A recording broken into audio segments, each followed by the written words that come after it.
So to start off with, we have Dr. Mrityunjay. He is a PhD from University of Manchester. He's a research head, right? So all these top universities are research universities. They're loved when students themselves do research, write research papers, get them published. So he's the one that runs his own research team with us at Athena. And similarly, we have Jared, right? So all these universities want you to write your essays, to tell your story to these universities. So that's what Jared heads our creative department. Every piece of writing that's submitted to these colleges is, greenlit by Jared himself. He also was at Princeton and he studied English literature there. He works full time with us here at our Delhi office. And then we have Miss Priya Chatterjee. She's been in Howard's uh, Howard's Mr. Sharat, could you go on mute, please? Thank you. Could you please go on mute, Sharat? Sorry about that. Sorry about that. So I was talking about Miss Priya, right? Miss Priya has been an admissions officer at Howard for about 20 years, right? So she knows everything, how a profile is judged when you are applying to Howard or a similar college. She herself is from Howard. She sent both of her students to Howard as well, children to Howard as well. So she's a profile consultant. She'll tell you exactly what will work and what will not work. And then lastly, we have Mr. Nitin Rastogi. He's our technology mentor, right? Every from building an app to robots to websites, he's the one that helps all our students get anything that is related to tech, right? And now, let's just, that's enough about us. We'll straight away jump into what you need to do in 11th grade to get you into these colleges, right? Sahil? Yes, thank you, Chaitanya, for the intro. So yes, I mean 11th, right? That's a very, very crucial year and often underrated, right? A lot of people think that, okay, I've done my 10th grade, especially from coming from a CBSE background. Oof, the 10 boards are done. Let me now relax in grade 11. Wrong. You can't relax in grade 11. That's why you need to up the game, right? Especially if you're applying to the US, your grades from 9th to all the way to 12th count, right? And what admissions officers like to see is an upward trajectory, right? So you don't want to have a dip in 11th grade to lower your chances of getting into the top universities, right? So that is why 11th is even more crucial to get good grades and show your stellar improvement across the years from 9th to 12th, right? So not that we recommend a dip year, but if you really want to have a dip year, it should be 9th so that you have an upward trajectory and always showcase that 11th and then of course 12th, you've had great results, right? But of course, grades, of course, are the foundational element of your profile, but definitely not all. So why don't we go next, Neha? So yes, another big part of your grade 11 year is when you can take these additional exams to stand out. And the sooner you take it, the better it is for you, right? So especially people on the call who are in 10th grade, I would encourage you all not to waste your summer after your boards. You should get your SAT out of the way, right? Or ACT, whichever one is more in line with your academic inclination. And what you should also do is to plan to take APs as well, right? So obviously the registration starts in November for May of next year. So in your 10th grade itself, you should be registering for APs in 11th. I mean, if you have missed it, you can still do it in 11th, but this is where you can plan and be ahead of the competition if you already are aware of which APs to take in grade 11, right? So again, you can get out all these additional exams out of the way before you go into 12th, where you can focus again only on academics, right? Yeah. Yes, so this is a question we get from a lot of parents. The school board, right? Especially in grade 11, you're choosing a new stream, Chaitanya.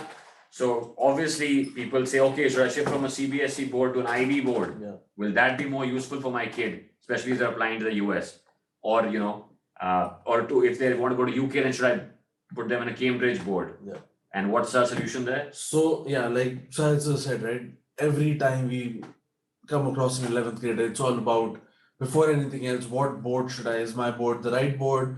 Do I, should I switch my board? To all of them, I say, think brand, right? If you are at a school which is known for being an IB board, then it's beneficial for you to go into IB, right? For example, a DPS Arkipuram in Delhi it's not known for IB, IGCSE, it's known a branded school for CBSE. So you're much better doing CBSE at that school, right? And what do you think? Apart from brand, how does rigor at a school, how does a rigorous course load for a specific board help your case? Absolutely. That's exactly what admissions officers like to see, right? The rigor of the curriculum you've been through.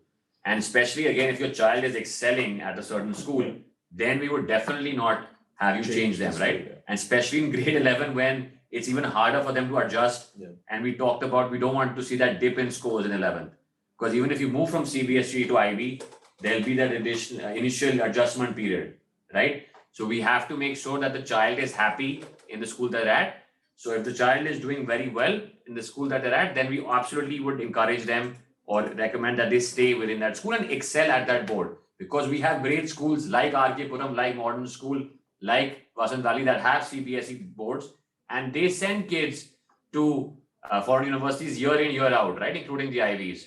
So they've obviously proven with their history, and the admissions officers also know when they look at an RK Puram, oh, this is a branded school, it's vetted. So the brand of the school matters more. But then a school like Dhirubhai Ambani or Yes, Indus in Bangalore, they wouldn't want students to study CBSE there, right? right. These are IB, IGCSE board schools. So it's more beneficial for you guys to study IB at a school like Dhirubhai or Aditya Birla or Indus in Bangalore, right? So it's all about how well known your school is in terms of that board, right? And of course, like Sahil mentioned, rigor. We want you to take challenging courses. We want you to take the hardest courses that your board can offer and excel in them. That's what any university wants to see. And then at the end of the day, your school board won't matter.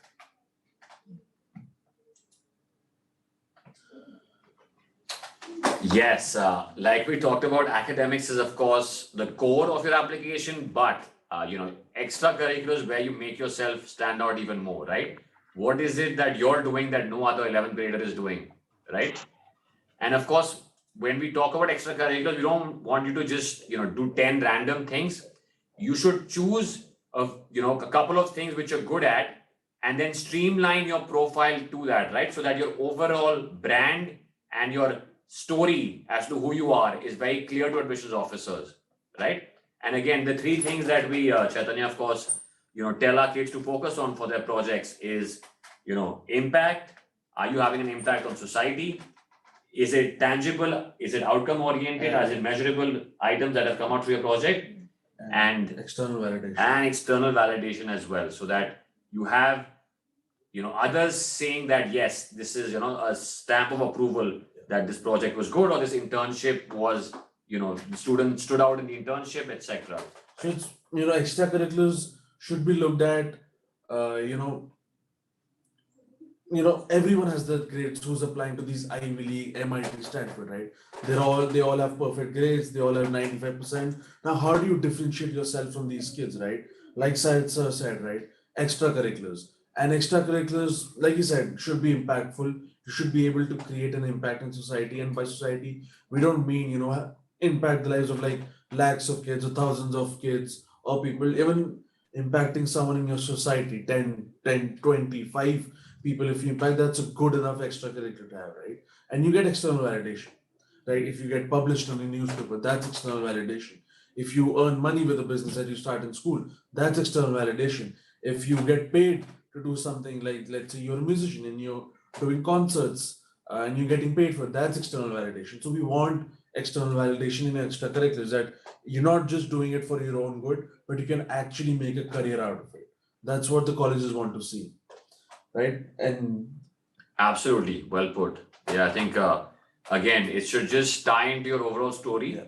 We wouldn't just want to do any random activities. It should be an internship aligned with the major you want to study, right? Or obviously a capstone project in your interest area, right? So that's what we would recommend. And of course, we'll take you through a case study just a little later on to show you how to make these connections, right? Especially in grade 11, because that's when you start choosing your stream, start thinking more about what majors you want to do in, of course, these colleges that you want to go. And of course, we talk about the major selection as well, which differs from country to country as well.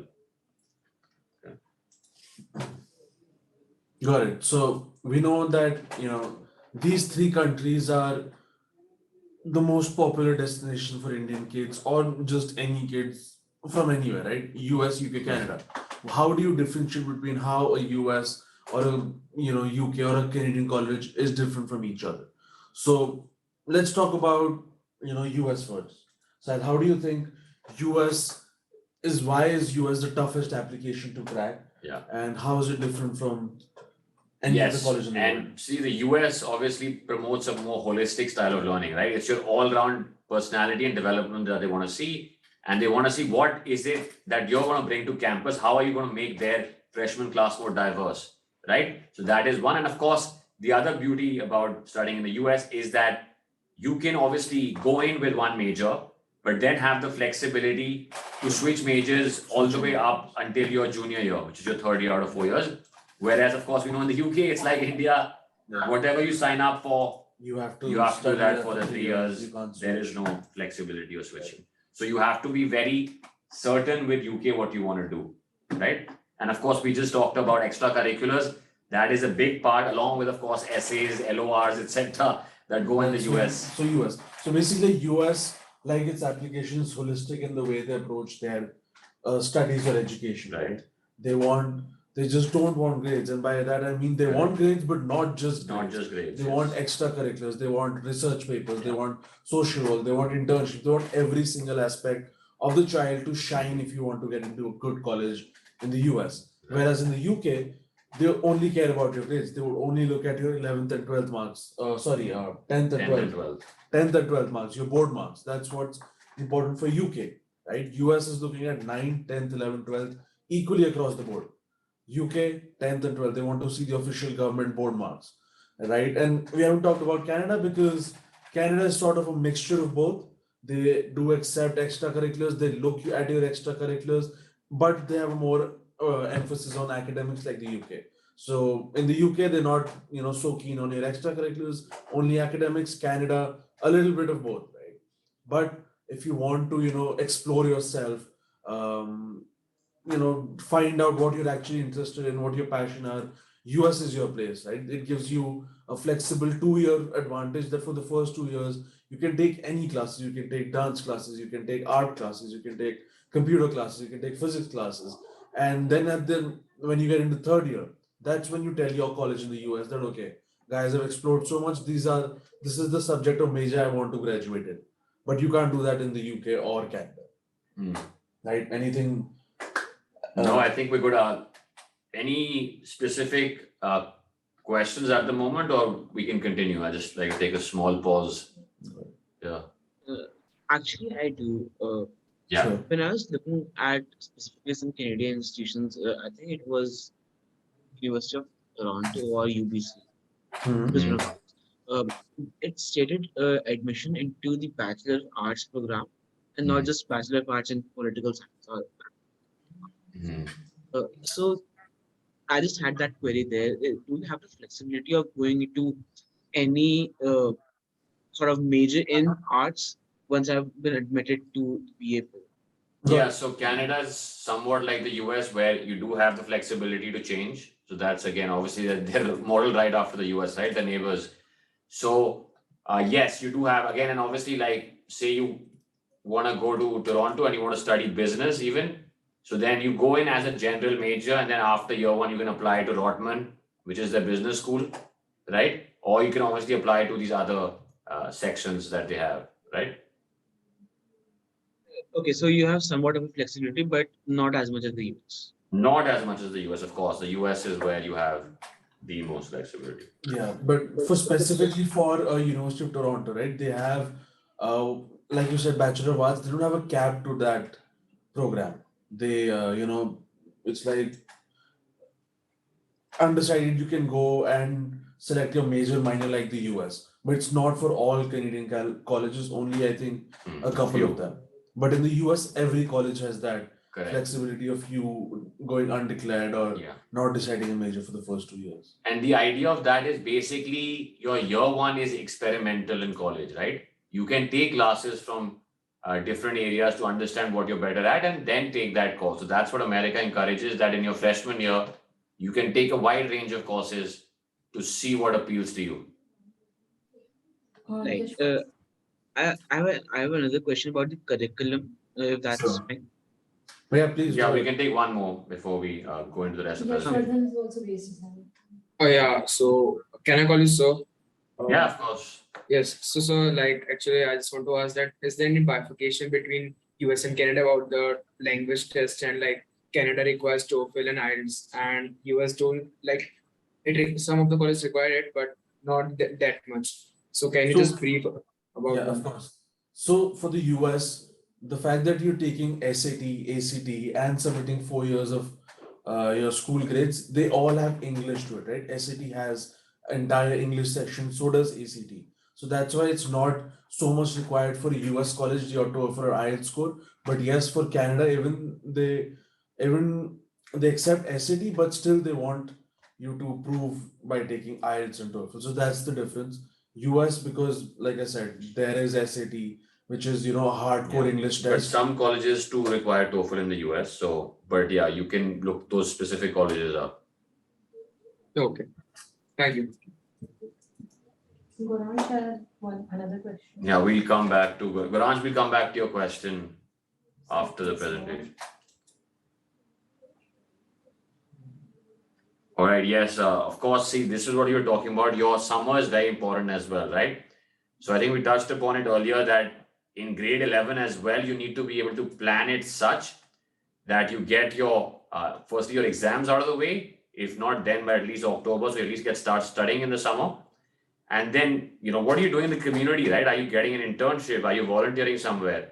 And not just for the sake of volunteering, but actually having an impact, right? So that's something that obviously we encourage you to do. And of course, within a network, we help you find the right opportunities for you, right?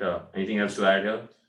Yeah, so just the thing about summers is to keep it productive, right? You don't want to, because you're in 11th going into 12th, or still in 11th or in 10th going into, you have 3 summers to make or break your application, basically, right? They want you that you have 3 months of no schoolwork. How would you maximize your productivity or bring out the best in you that you can, right? If you can apply for an internship that maybe sparks your interest in something so different that it completely changes your profile or your approach to college, or you go intern at an NGO or work with an NGO, or maybe go at a summer school like a Stanford mathematics camp. That's a very competitive summer school, or a Yale Young Scholars, right? Or an MIT summer school that gets you a college experience before going there, and actually you can show interest in some of the most top competitive colleges as well. So just make your summers productive so that you can show that when 3 months school was off, you were actually working and not just sitting on the couch and watching TV. Yeah, well said. I think we can move on then to our case study, right? So yeah, this is like a great example of where most of you might be, right? Like Satvik was also in grade 11 when he came to us, and he was also confused, right? He had a lot of interest, right? So he had interest in films, aviation, economics, and geopolitics. So it's completely okay to have, interest areas in various fields. But the idea is how do you connect it all, right? And make a story out of it so that admissions officers can see what you really want to study in college, right? Because you have to really appeal to them through your essays and through the extracurriculars that you've done as to what is it that you really want to study, right? So yeah, we obviously started helping him to put his profile together. And if we move on, Sneha. So of course, grades wise, he was good. He had a 1550, a 95%, but he had nothing else on his profile other than academics, right? So of course, we already touched upon our research head, Yeah, so Dr. MJ. I just want to Ganesh ask, Chaturvedi. how do you work with a student like this who just comes with you with 3 points, like, okay, I am interested in Yeah. films, aviation, and economics, right? How do you make a profile for him? How do you work on his extracurriculars? What do you do? Well, firstly, of course, we have them do a psychometric test and two other additional, in-house assignments that we've created called the, AOS and DPOS, which of course stands for the autobiography of a scholar and the deep autobiography of a scholar. So that is where we first gather immense data points on the scholar to really understand what their deep passions are, what their 5-year plan is, what is their background, etc. And only then, once we know them, do we build a personal roadmap for them. And of course, the main aspect of it, especially in grade 11, is to have a capstone project Yeah. surrounded by the interest areas that we spoke about. And to make a extracurricular that shows impact, external validation, and are tangible, right? Yeah. So, like we did all of that with Satvik, of course, and then he wrote a research paper on flight status where Mm. he analyzed, okay, how did COVID-19, COVID-19 of course happened during 2020. So how, it's affecting the aviation, right? Every country has closed their borders, every state have closed their borders. So how do people, not just pilots or the big airplane companies, but the ground staff, the air hostesses, the everyone related to the aviation industry, how has life impacted them because of COVID, right? So that was his research paper, and he presented it in style of case study, and he got it published, right? So that's something that combined all of his interests, right? You should look something like that, right? He was interested in aviation economics, right? It connected well with aviation and how does people lives are being affected, right? And it was a social impact. He was able to submit his findings to government, or just make sense of the whole situation, right? And then Yeah, and then of course he tied all his interest in by then actually taking it to the next level and actually filming a documentary that covers the impact of COVID on commercial aviation, right? So he's taking his interest in filmmaking, aviation, and also then the economic impact, right? So he put all three into one project, right? That's what you want to aim towards in your capstone project. How do you tie in all your Basically, interest areas? combining all your interest areas together, right? Aviation, economics, filmmaking. There you have it, right? He did everything, just three things, just three interests, and you can do so much by combining all of these things together. Yes. By writing research papers, starting a film club that he did in school, right? So again, that establishing a film club shows leadership skills as well, right? Yeah, and then of course, Yeah, the end result, please, Chaitanya. Satvik had a great academic profile. I hope we always talk about academics first because they are one of the most basic things you should have. So Satvik had a great academic profile, 95%, 1550 SAT grades, right? Then he had a unique profile. There are not a lot of students interested in aviation, filmmaking, and economics all together, right? And then he made a profile out of it, went ahead, did that research paper, started the film school, made that movie, present that summer to these conferences, right? And then he was able to combine all three interests together. Wrote great essays, and right, Jared helped him write his essays, his supplement essays. Then of course, he was able to carve that niche, his brand for Satvik, right, which was filmmaking aviation. And Satvik has now been accepted to Brown. He'll be starting this fall. He'll be studying economics there, right? So from a journey from having just grades, no profile, no extracurriculars, he went on to being accepted into one of the most prestigious colleges, Ivy Leagues in And the Ivy world. League at that, yes. So that's the journey you're on, right? That's the journey you got to showcase. And yes, this starts, obviously you can start it all the way in ninth, but yes, ninth to 12th is what is most important. So, but 11th, like I said, is again a crucial year. That's what we're here to speak about as well. Right. I guess we can wrap it up with, of course, these are just some soft skills that you learn throughout the process. Of course, time management is a big one for 11th graders. How do you prioritize? We talked about so many things, but how do you prioritize, right? When to do an internship? How do you say no to certain things? Correct. That's very important as well. Saying no. And then, of course, we already talked about academic rigor, critical thinking, and of course, grit. You have to persevere, right? There is a lot, but you can definitely get through. If you're aiming for the top colleges of the world, like the Harvard, the Ivy, Stanford, you have to have that grit, and motivation, and of course, passion to achieve those things and get into that top college. All right. All right. Yeah, that's enough of us talking. Before we talk about next steps and stuff like that, we want to open it up for you guys. Just ask us any questions you have regarding school, extracurriculars, whatever that's on your mind. Please, we'd be more than happy to answer them. Yeah, and please introduce yourselves as well before your question. Anyone, whoever has a question. Goransh, you had one, right? Yes. Yes. So right. I've told you that I want to apply for political science / economics / law. And which is why I opted for the humanities stream in CBSE. Got it. But the general perception of humanities is that it is considered to be quote unquote less rigorous than say science streams. So is that still the case in US application? What are your subjects? Political science, economics, psychology, computer science, and English. That is perfect for the US. You've got perfect complement right there, right? You have a psychology in there, right? And economics as well, right? And a CS, right? So that is a perfect complement of subjects. So no, for US it will not be looked down upon. That would be a very good set of 5 subjects when applying for the US, especially for a liberal arts school. And it's And not all. what about the lack of maths? Yes, Is so I that was coming to that concerning? point that if you can manage maths, if you can score well in maths, I definitely think you should take maths because you will be applying for economics, and economics and math usually go side by side. So I think maths is something that you should consider. Maybe take computer science as your sixth subject because it doesn't relate so much to pol science or economics, but maths does, right? So if you can get math, I would definitely recommend getting math. Yeah, if econ is on your radar, but if pol science is your primary Yeah. major, then you're okay. Then you're good to go. Because see, US colleges don't exactly only want to take rigorous courses just for the sake of it, but because you're interested in pol science and economics, it doesn't make sense for you to take physics, chemistry, or bio, right? It doesn't make sense. It should all make sense. While for your stream, you should have the toughest courses, which is what you have.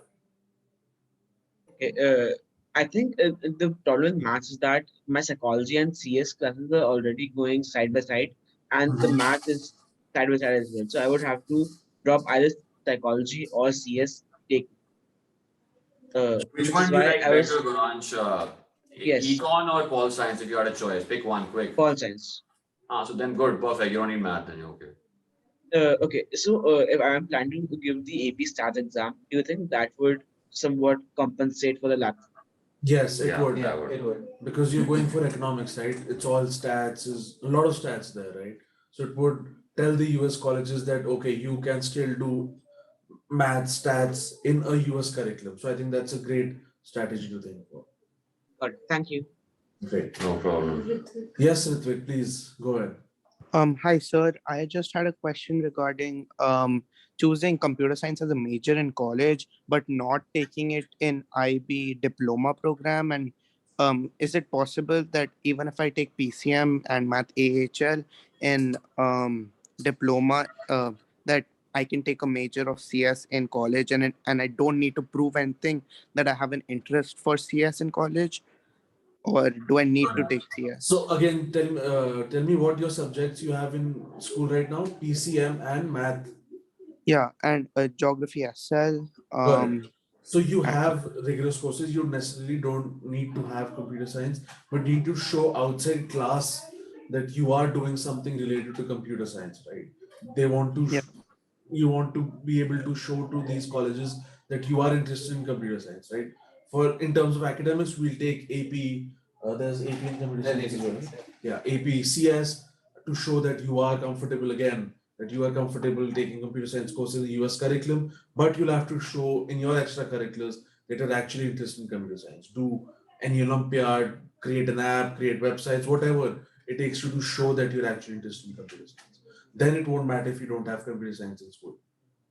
yeah, Because if you think about it this way, like, I mean, in case I want to pursue a major in linguistics, but linguistics is not offered at a high school level, so it doesn't mean that, like, I have to take that particular subject to study that in college. They just want to see that you're challenging yourself, you're taking a rigorous course load so that they know that that you'll be able to handle those college level classes. okay, sir. Yes, Priyasha, please. Yes, sir. Hi, sir. My name is Priyasha. I'm in 11th grade. So my question is that, I want to pursue, I want to major in economics and applied maths. So the problem is I'm pretty good with economics, but I had my exam today for applied maths and it went very bad. So in general, I'm not good at maths. So my grades aren't good. I work hard, but still it doesn't work. So I want to ask that will that be a hindrance for me to get into the colleges, because they'll see my marks and they'll be like, I'm not scoring well. So yeah, and is there a way to cover up for that as well? Have you taken the SAT yet or ACT, Priyasha? I'm not yet. I'll be taking it in December. So I can ask a more fundamental question, Priyasha. If you don't like math, why do you want to do an applied math major?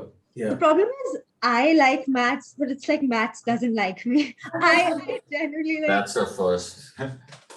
that's like I just don't score well. I don't know why, but like I really like maths personally, but I don't know why. It's like the marks. But what board are you from? Are you from CBSE, CBS, CBS, yeah, CBSE, and got it. So for that, I would say yes, maths mark when applying for a math major would be important because see, college, if you can take APs and score fives on every math AP that there is, Which are hard. which is very hard, then I could say that okay, school marks we could compensate them. But if that's not the case, how do you show to these colleges that if you're not scoring well in school maths, how would you be able to score in university level applied mathematics at some of the top universities in the world? That's the question, right? But if you think that you like maths so much that you can prepare for APs, work hard for your board exams or your 11th grade finals, that you can score good marks in math, then you don't have to worry about it. But if you're not scoring the marks, then there's only little anyone can help you with that. right. And if like I just go for economics alone, then also will Yeah. my marks be considered for maths, considering like I'm good in economics. So yeah.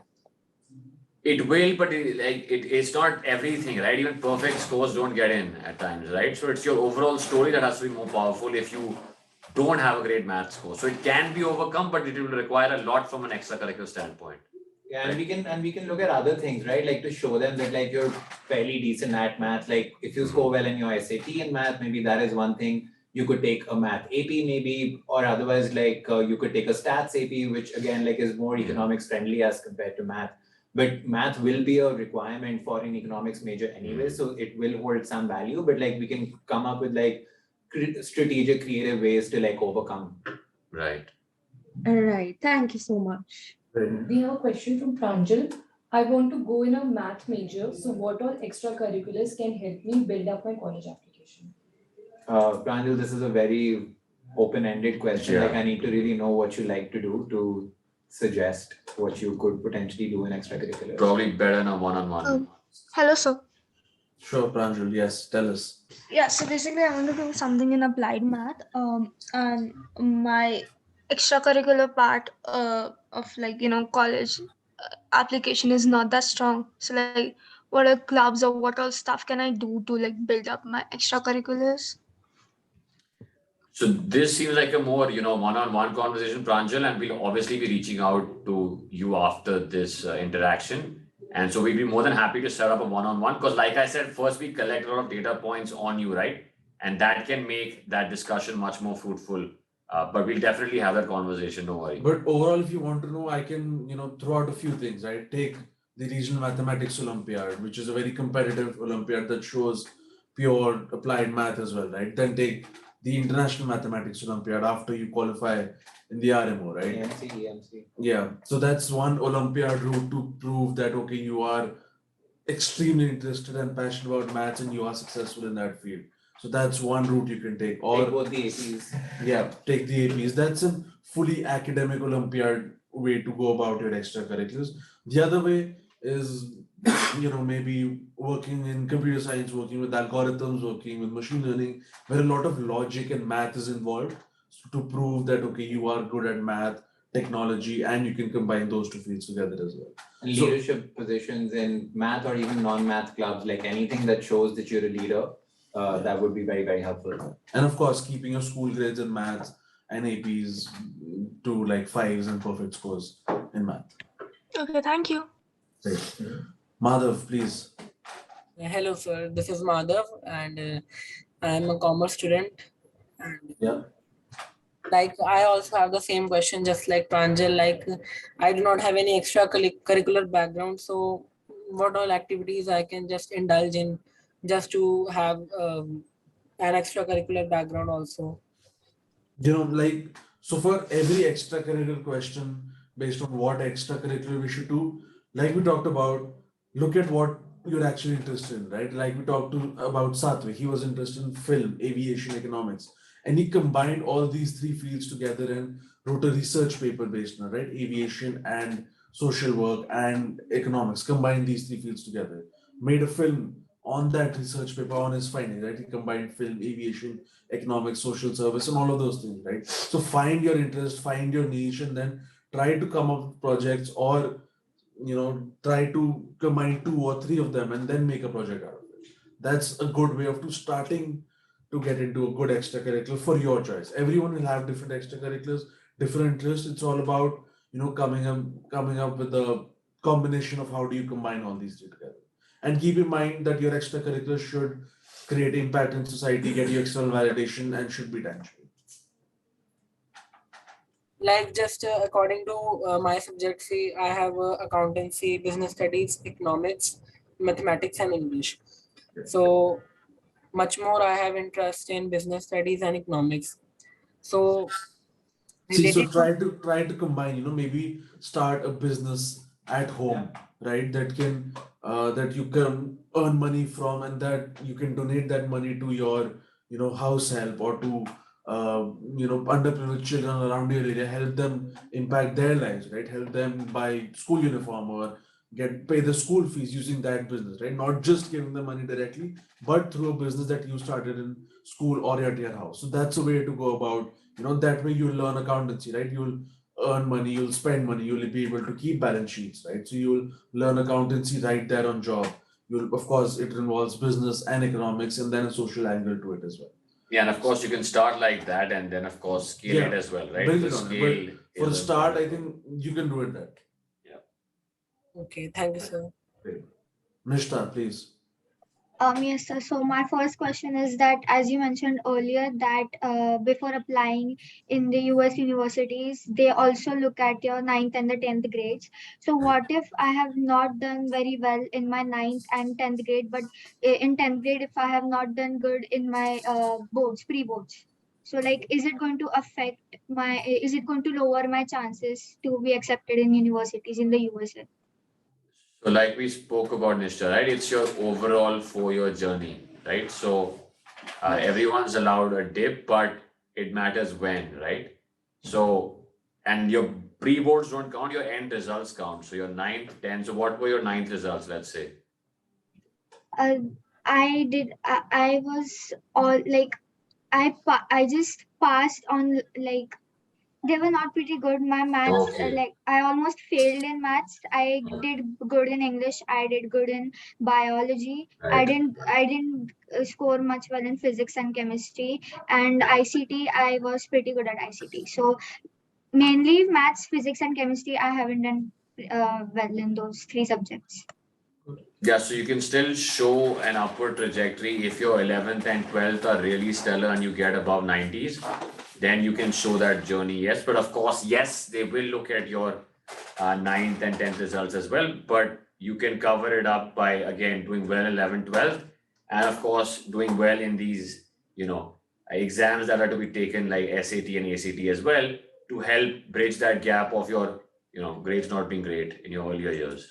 Yeah, so Anushka, I would say as a focus area right now, like I think it would be better that you focus on your academics before thinking about like extracurricular, profile building, or any other elements. Yes, that's right. I'm not like right now. I'm not into extracurricular activities because I know that I'm lacking in my academics and I'm really working on it. And so my second question is that, like before applying to the universities, like before giving the ACT and ACT exam, which exam is much better? Is ACT much better? ACT much better? So Nishta, there's like there's no direct comparison between the two. I would suggest the best way to figure out what you would be better at would be by taking a diagnostic test of both, one for ACT and one for SCT, and then understanding where you're able to score better. The essential difference between the SAT and ACT is that the ACT has much more questions than the SAT, so they would be slightly easier. But then again, you would have to do a lot more questions in a shorter amount of time versus the SAT. So it really depends on how you focus and how you write exams. But the best way to find out would be to take a diagnostic in both and figure out what is better suited for you. Thank you so much, sir. And my last question is that, if I'm planning to take forensic sciences or marine sciences in my future, so will maths be important for me in 11th and 12th grade? Forensic science, I mean, math will still be quite important for you into college. I mean, that being said, see, it's all about like getting a like working towards a rigorous course load when you're in high school. That's exactly what will show these colleges that you'll be able to handle the academic rigor at their premium colleges.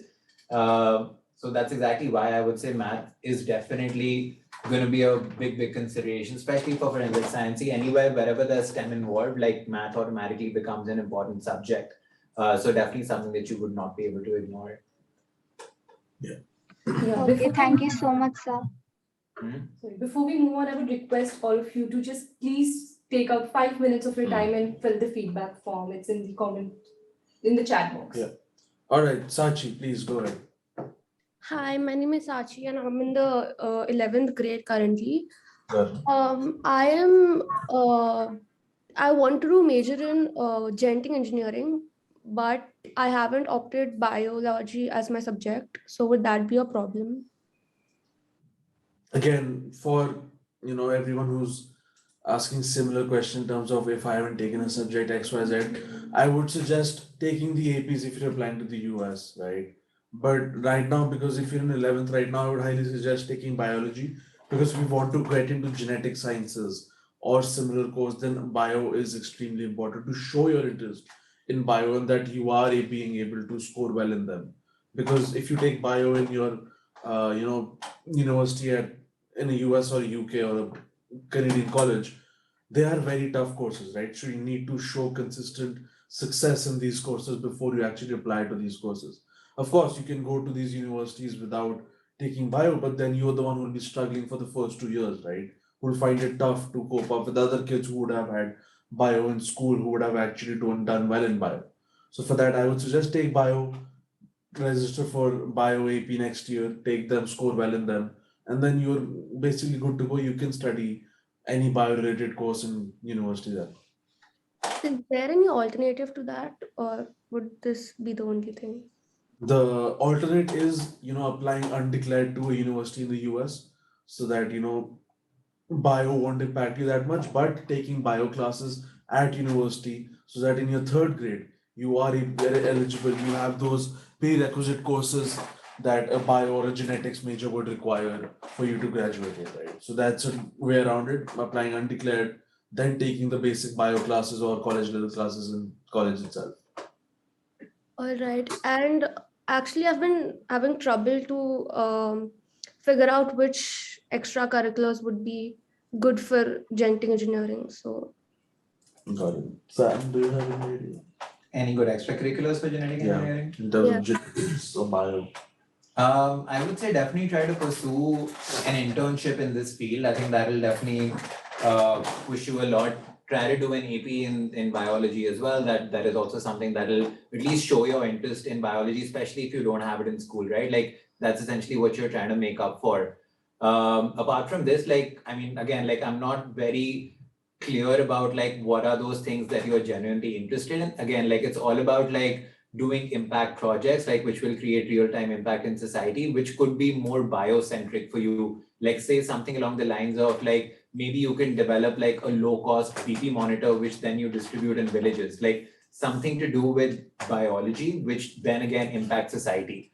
Those are a few ways that you can actually show the bio interest and like be good in extracurriculars. Apart from this, as I said, like having leadership positions, whether that's student government, whether that's in a club in school, whether that's anywhere outside, like any sort of leadership position will definitely help your case because again, US universities want to create leaders of tomorrow. So it shows them an early sign that you will hopefully become a change maker going forward. all right. And just one last question. So, I'm preparing for JE too. So, and I'm having a little time managing both. But would that help me anyway in my application? The JE will not help you in the US application. In fact, we get many students who do ask us that like, hey, can we manage like JE and applications abroad simultaneously, and we actually do not recommend it at all, because like JEE is a very, very rigorous course load, so you need to spend a lot of time studying all of that material. And because the US is not so much academic focused, like, I mean, it is definitely academics focused, but it's more focused towards your academics in school, your standardized testing, your Olympiads, and not so much the JEE prep. So they're actually like a Venn diagram which does not intersect at all. That's why it's better to focus on one thing out of the two. Unless you think like you're this brilliant child like who can kill it everywhere, then you could maybe try. All right, thank you. All right, next, Yashwardhan. Yeah. Yeah. So hello, sir. So first of all, just I want to ask that, this would feel a bit silly, but then too, like I want to pursue my majors and minors in commerce field, and I have opted PCM as of now in 11th grade. So like I'm not asking that like what we will do in majors and minors. Just I want to ask that if I'm going in the right direction or not. Like I'm planning to give AP of micro and macroeconomics, and even I'm just planning to give business studies like Olympiads of that. And like just can you brief about that, like if I'm going in the right direction or not? Actually, I have opted for PCM and I want to go in the field of commerce. So I can actually take this one. So Yash, I'm actually glad that you ended up taking science in school, even though you want to do like say economics or like whatever commerce related things in college. I actually followed a very, very similar pathway. Like as I have said repeatedly, like within this webinar, that you need to show these colleges that you are up for a rigorous course load. You need to be challenging yourself. So it does not matter like what you want to do in college till the time like you are really, really pushing yourself. And obviously PCM is one of the harder workloads that you can get in India. So it's actually a great, I would say it's a great path to take to challenge yourself initially, which increases the chances to get into a better university abroad. And then once you're there, you can essentially pick whatever you want to do, right? I'll give you my own example. I did PCM in school in 11th and 12th, even though I had zero interest in science. But my counselor at that time had told me that if you take a challenging course load, like the better university you have a chance of getting into. I ended up doing economics finally. I went to Berkeley, but I think taking PCM in school had a major part to play with it. so you can feel my pain. Sorry? You can feel my pain. Yeah. So actually I the thing totally is like everyone I say to them, and when they say why you're taking PCM in your 11th grade, why you're not taking commerce. And like one more thing to ask, I am planning to give APs of macroeconomics as well, and like I am interested in French language, and I'm giving that AP. So would it show diversity to my college application? And I will like Yes, it definitely would. Colleges love when you mix science with arts, humanities, or two different fields all yeah. together to show you're a very well-rounded person, right? You're good at both fields, you have interest, right? So taking a French AP would definitely help you a lot. Yes, and one more question. As there are many extracurriculars going on, and like I am indulged in that. So, what you suggest is like what is best? Taking the best extracurricular, like as you know, we have to Yeah, give 10 so best my extracurriculars. my standard answer to this is choose quality over quantity, right? Don't Yeah. That don't I go like. for every single opportunity that you get in school, because a lot of schools have a lot of opportunity. They have like 100 different Yes. clubs, right? So prioritize which one aligned to your brand, right? If you want to get into commerce, finance, economics, which are the clubs that will help you build your story around finance or commerce or whichever subject you might want to study in college. So say yes to those activities, get into that activities, and like we talked about extracurriculars, right? Make it big, make it impactful, get external validation. So these are 4 to 5 things you should keep in mind before selecting Yes. an extra. And there's And another like thing, right? So there's two things. One is your activity list, which is where you can actually list those 10 things. But then there's something called co-profile. So your co-profile is where you have to stand out and where you have to have a stellar project within the interest areas that you have, right? So that's where you have to differentiate and go deep and actually do a tangible and impactful project. that was the thing I was asking. And one more thing is as you said, we have to give 10 best extracurricular. So then that 10 best extracurricular must be related to the field we are opting, like for the majors and minors, or that can be in every field, like even French or even some Olympiads or even different things. Or that 10 extracurricular must be related to the field we are opting to. No, it can be a mix, right? It depends. Obviously, yes, you would want to have some of them obviously aligned to your profile, but and some you can obviously show diversity as well, right? That you're a well-rounded person as well. But yes, most of your core ones, of course, have to be in your interest areas. But on the activity list, of course, you can have other items that you've done to showcase, what a well-rounded individual you are.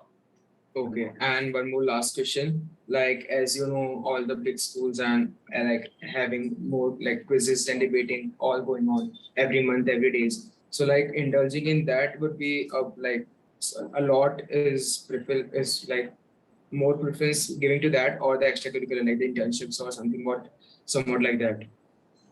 Sorry, I didn't get the question. Yeah. Like there are a lot of many quizzes and debates going on, right? Yeah. So and ambience even. So indulging in that is like the best option. So, I understood the vibe that you're going for. Like I would say that these activities are very, very generic. Like every second person that you meet, like they'll be doing an MUN, they'll be doing debating, they'll be doing quizzing. It's more important that you try to like differentiate yourself by doing something a little more hatke.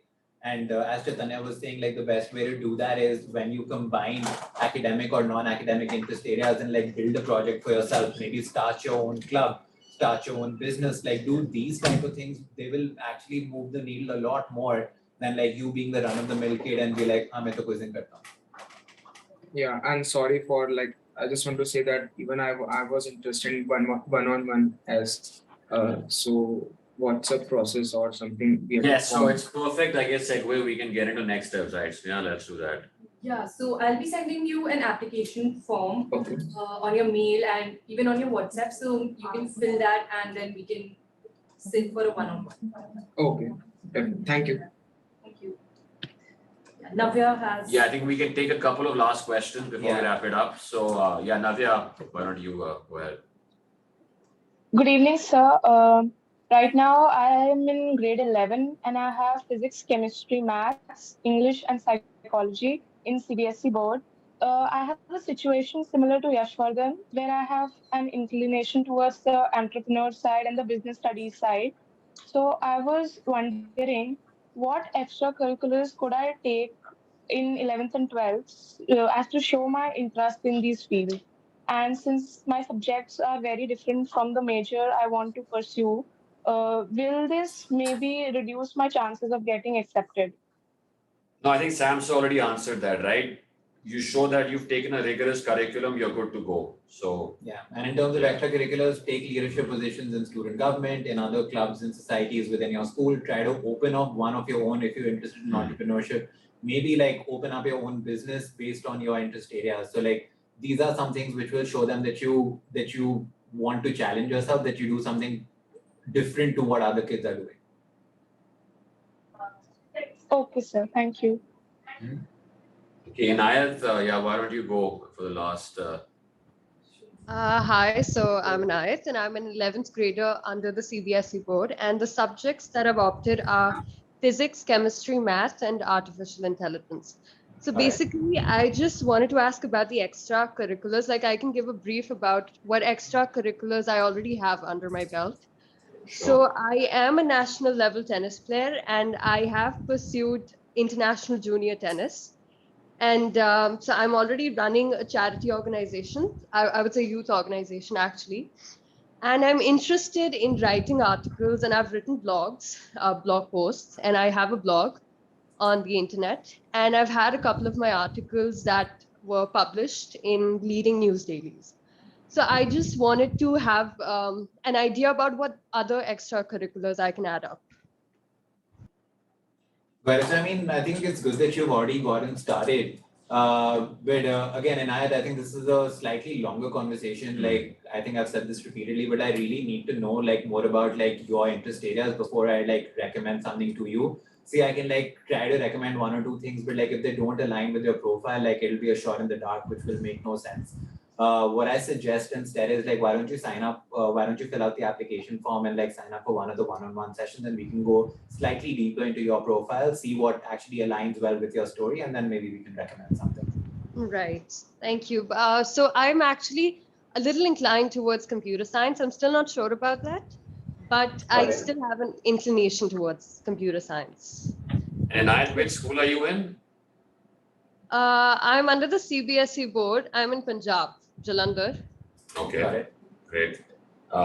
Yeah, but I guess school I was just asking in terms of even more than, right? If you're from a branded school in Jalandhar versus another school, then obviously your story can speak to that as well, right?